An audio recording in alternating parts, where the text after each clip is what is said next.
I'm Ashley, and I'll be presenting alongside Flor, Kevin, and Lily. Throughout our project, we invented a more effective way to tackle the invasive plant Arundocide.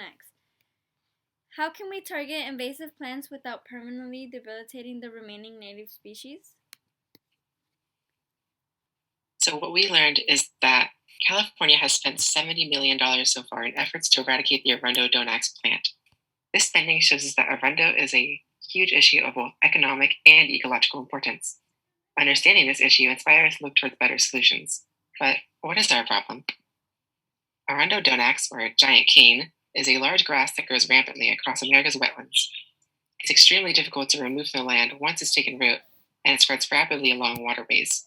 Letting it spread means that native plants and animals are pushed out of their space, leading to a lack of food sources, suitable habitat, and even species extinction in extreme cases.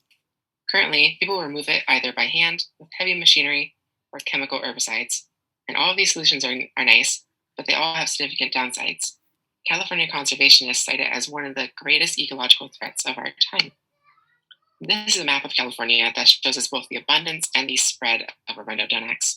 As you can see, Arundo is a threat in almost every California county, and in most of these counties, the threat is increasing. So our solution, we decided to create a herbicide gun that would not only be innovative, but also practical and easy to use. When compared to other herbicide guns, they usually spray in a wide area affecting the surrounding environment, like wildlife and other native plants, and would eventually lead to a way bigger issue.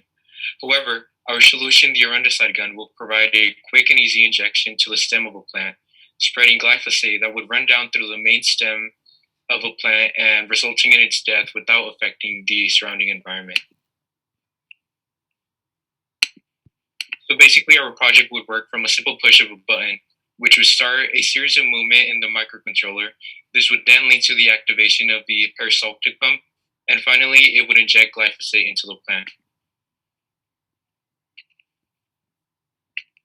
In the video, you can see that we used Arduino to code for the starting of the peristaltic pump.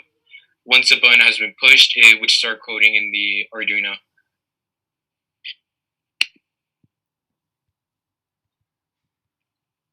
As said before, at its basic, Arundocide concentrates the solution into a needle that is inserted into the stem, ultimately ridding of the targeted plant.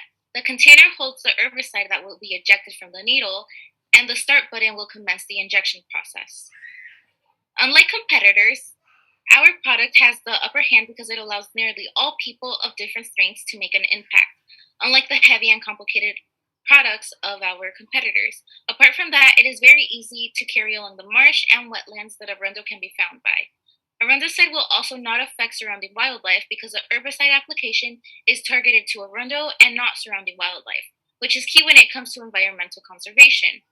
And rather than making the process harder by having to manually inject the herbicide into the tough stem, our automated button will do the hard work for us. Most importantly, our product will cost significantly less than our competitors, which increases our purchasability to a whole new level.